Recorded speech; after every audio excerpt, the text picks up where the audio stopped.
ನಮಸ್ಕಾರ, ಡಾಕ್ಟರ್ ಆಂಜನಪ್ಪ.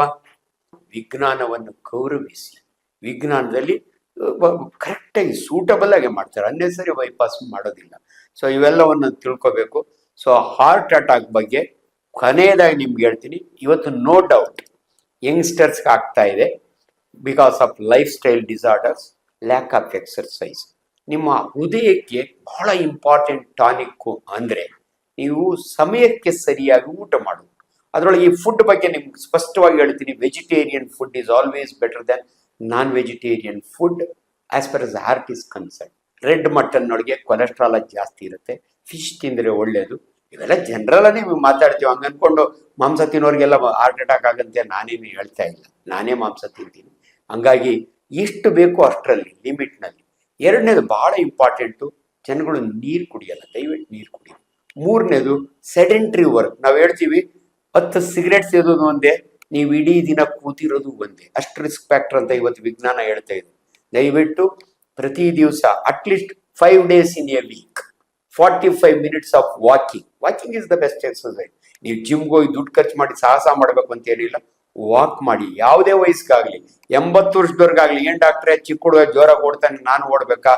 ನಿಜವಲ್ಲ ವಿಜ್ಞಾನ ಎಷ್ಟು ಚೆನ್ನಾಗಿರುತ್ತೆ ಅನ್ನೋದಕ್ಕೆ ಫಾರ್ಮುಲಾ ಹೇಳ್ತೀನಿ ನೋಡಿ. ನನಗೆ 70 ವರ್ಷ, ಅವ್ರು 30 ವರ್ಷ. ಅವ್ರು ನಡೆಯೋ ಸ್ಪೀಡೇ ಬೇರೆ, ನಾನು ಹೆಂಗ್ರಿ ಡಾಕ್ಟ್ರೆ ಕ್ಯಾಲ್ಕುಲೇಟ್ ಮಾಡ್ತೀರಿ? Very simple. 220 is A standard figure. 220 minus age. ನಂದು 70 ವರ್ಷ. ಸೊ 220 ಕರೆದ್ರೆ ಇನ್ನು 170 ಬರುತ್ತೆ. 70% of that should be my heart rate. ಅಂದ್ರೆ ನಾನು ನಡೆದಾಗೆ ನನ್ನ ಹೃದಯದ ಬಡಿತ ನಾರ್ಮಲಿ 72ರಿಂದ 80 ಇರುತ್ತೆ, 90ಕ್ಕಾದ್ರೂ ಹೋಗ್ಬೇಕು. ಯಂಗ್ ಫೆಲೋ ನಡೆದ್ರೆ 110ಕ್ಕೆ ಹೋಗ್ಬೇಕು. ಅದು ಹೆಂಗ್ ಗೊತ್ತಾಗುತ್ತೆ ಡಾಕ್ಟ್ರೆ? ನೀವು ನಡೆದಾಗ ಬೆವರಬೇಕು, ಅವಾಗೆ ನಿಮ್ಮ ಹಾರ್ಟ್ ರೇಟ್ ಜಾಸ್ತಿ ಆಗುತ್ತೆ ಅಂತ. ಸೊ ಕೊನೆಯದಾಗಿ ಜಾಗಿಂಗ್ ಈಸ್ ನಾಟ್ ರೆಕಮೆಂಡೆಡ್. ಭಾಳ ಜನ ಓಡ್ತಾರೆ, ಸ್ಟ್ರೈನ್ ಮಾಡ್ಕೋತಾರೆ. ನೀವು ನೋಡಿ ಜಿಮ್ನಾಗ ಜಿಮ್ ಮಾಡ್ತಿದ್ದವನು ಕೂತ ಹಂಗೆ ಬಿದ್ದು ಸತ್ತು ಹೋಗ್ತಾನೆ. ದಯವಿಟ್ಟು ನೀವು ಎಕ್ಸರ್ಸೈಸ್ ಮಾಡಂಗಿದ್ರೆ ಒಂದೇ ದಿನಕ್ಕೆ ಶಾರುಖ್ ಖಾನ್ ಥರ 8 ಪ್ಯಾಕ್ ಮಾಡ್ಕೋತೀನಿ, ಅವೆಲ್ಲ ಬಿಟ್ಟುಬಿಡಿ. ನಿಮ್ಮ ದೇಹಕ್ಕೆ ತಕ್ಕಂತೆ, ನಿಮ್ಮ ಟ್ರೈನರ್ ಹೇಳಿದ ತಕ್ಕಂತೆ ನೀವು ಎಕ್ಸರ್ಸೈಸ್ ಮಾಡಿದರೆ.